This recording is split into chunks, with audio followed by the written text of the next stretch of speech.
Oh God, guys, I just got back from the extreme distant future. I mean, like, it was like the year like 5,000 or something, and it was insane. So I'm gonna tell you the biggest thing that's gonna save humanity. If we can just come together and make sure that we pull all this together, the one thing that we need to do is... What is going on, guys? So today we're back with another deep dive, and today we're actually going to be getting a little bit into one of our favorite penguin emperors, Empoleon, who is a water and steel type Pokemon, maxing out at 2,900 on the dot at level 40 with 15s across the board. That's actually pretty satisfying. But with a 0 on attack, 13 defense, and 15 stamina, at level 19.5, you can hit that clean 1,500, which here again is also oddly satisfying there. But if we take all of the candidates inside the Sinister Cup and we rank them by bulk and stat product, Empoleon actually comes in at 54th in bulk and 45th in stat product, so that's actually not too bad. It's not like crazy high or anything, but that's actually pretty decent. And of course, all of these numbers here do derive from our base stats, which is a 210 on attack, 186 defense, and a 197 in stamina. So not the most ideal stat spread, but not horrible if you really look at it. But as we know that most of this kinda can make or break a Pokemon, but it really comes down to these guys right here. So let's actually get into some of our moves here. So starting off with our fast moves, we do actually have Waterfall and Metal Claw. So Waterfall here is 2.66 energy per turn for 4 damage per turn, but because we do carry that water typing, we do get a 4.8 on the damage after stab. Metal Claw works out kind of similar with a 3 on the energy, but a 2.5 on the damage, which is kind of low, but because we do carry that water typing, of course, we do get that 3 on the damage per turn after we factor in stab. So out of those two, I mean, it's kind of hard to ignore this small damage when comparing it to this larger damage here. Even though we're forfeiting a third of an energy per turn, that's a lot more damage. I feel like the ratio for the win to loss in terms of energy and damage between Waterfall and Metal Claw is just, it's heavily in terms of Waterfall's favor. Definitely kind of want to stick to that one in terms of most scenarios. So that's actually what we're going to go with for the remainder of this video. So now let's actually take a look into our charge moves here, which is kind of interesting because when I first looked at Empoleon, I was like, oh, okay, so easy peasy. We'll just choose whichever stab move, you know, we kind of feel more comfortable with, and then we'll just go with Blizzard for type coverage.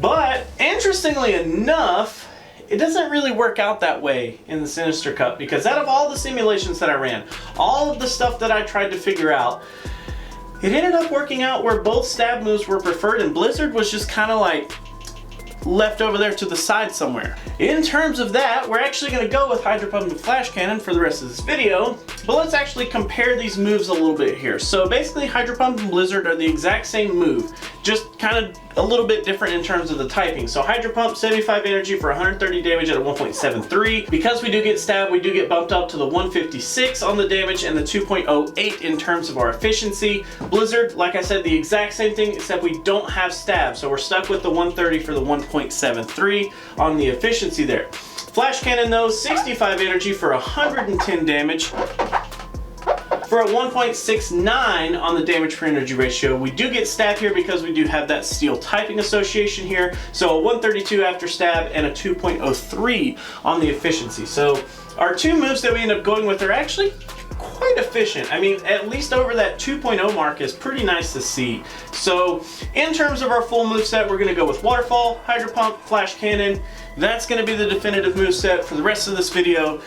I can kind of see some maybe situations where Blizzard could be okay, but just in general, I mean, Hydro Pump and Flash Cannon seem like they're going to do most of the work anyway, so let's just stick with that. So now let's actually move into some shielding scenarios with our Empoleon here. So we're going to start with looking at the entire Sinister Cup. All of the available Pokemon that we are allowed to run some simulations on using PvPoke, we're going to go ahead and do that. So starting off with our 0 versus 0 shield situation, we end up with a 43%. Okay, So we're flirting with the 50% mark, which isn't too bad. If we go up to that 2 versus 0 shield situation, we actually end up with an 88% win ratio there. So kind of interesting. There's 12% of the cup that can still, in theory, beat us, even if we have complete shield advantage. So that's kind of interesting. 88% is actually pretty good though. Next we'll move into our 0 versus 2 shield situation, which is a 29%, which I actually always am really excited to see when they have complete shield advantage, at least a 2-digit number there, so at least 10%. And we kind of blew that completely out of the water here, 29%. Yes, sir. And last but not least, up against the entire cup, we do have our 2 versus 2 shield scenario, which is a 73.1%, which is decent. I mean, that's not horrible. That's actually decent in terms of like opening. That's actually really good now that I think about it. That's way better than I initially gave it credit for. So what does that actually end up telling us? Well, for those shielding situations, we actually do prefer to open with Empoleon rather than close. If we have both of our shields, we can really secure a lot more wins than if we just kind of went balls to walls. That sounds weird. If we just go at it and we have no shields for myself nor my opponent, just, you know, it's not gonna work out nearly as well as if we were closing rather than when we were opening. Next, let's actually take a look into the meta relevant Pokemon here. So I believe 23 meta relevant Pokemon here. We'll get kind of deeper into this, but there are a couple of different Pokemon with different movesets, and we'll go over a lot of that here in just a second. So let's go ahead and take a look at some shield scenarios here. In the 0 versus 0, we actually have a 29.2%. That's getting kind of low. Not quite amazing, but that's okay for now. In the 1 versus 0 though, we do actually push an 87.5, which is actually really good. So there's only a handful of Pokemon that actually end up still beating us, even though we have a shield up on them in the meta.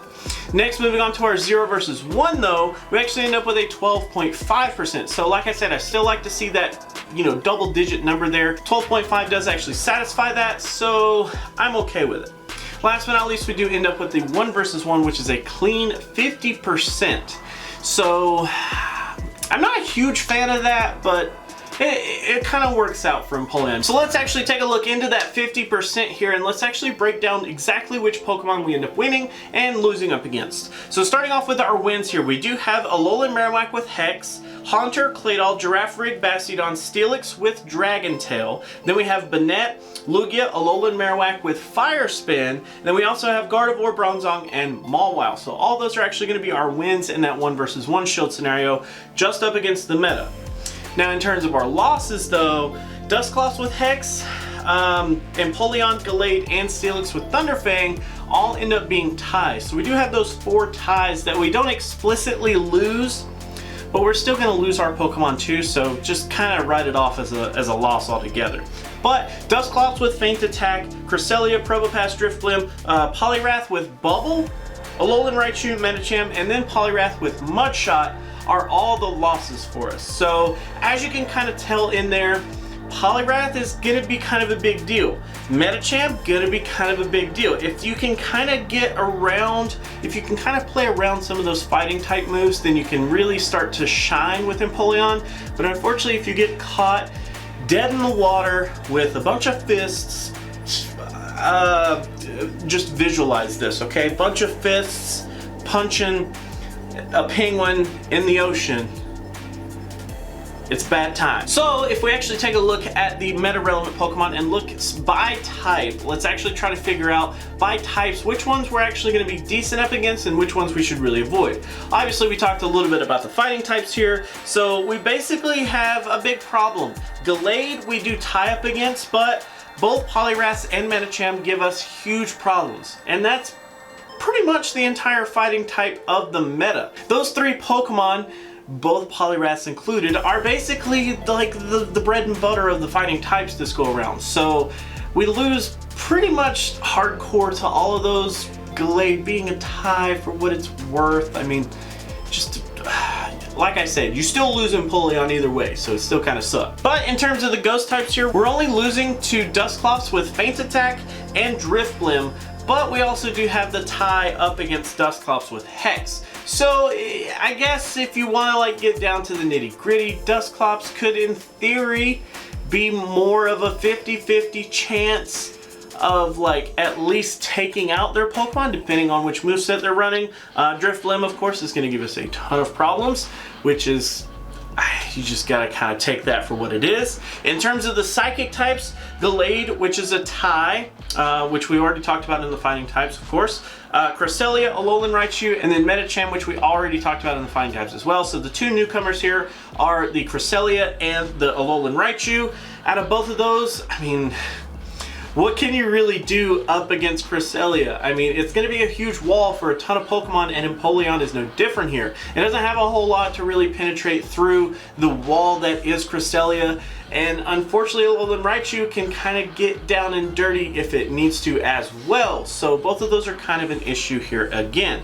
In terms of the steel types, we do of course tie up against ourselves, and we tie up against the Thunderfang Steelix, but outside of that, Probopass does actually give us quite a bit of trouble, and Probopass is one of those really weird, interesting matchups that I always forget about, and he's just so good. But that is actually going to be it for Empoleon today, guys. Thank you so much for hanging out. Thank you so much for watching. I'm very sorry that last week I only had enough time to basically do one deep dive. I had a bunch of personal stuff come up, and it's just kind of, you know, I'm trying to get to things as soon as I can. I'm trying to record videos preemptively so that I can basically have tons more time in between video recordings so that I can do and deal with things in my personal life. But look, I'm just gonna be honest. I'm trying to put my life first, and there's a very underrated comment by PvP Steve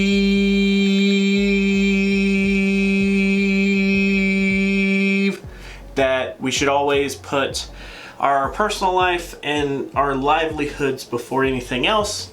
So I'm trying to stick to that because I have a bad habit of not sticking to that. But anyways, thank you for understanding. Always remember that if you want to vote for the next deep dive that we will go over, please go down into the description, click on the Discord link, join the Discord, go into the Discord, vote the deep dive votes channel, I think, and just basically vote for your Pokemon. If you need any help, at me, the mods, anybody, we will basically jump in and help and figure out what's going on. So that is actually going to be it. Thank you guys so much for hanging out. I'm going to go back to the future.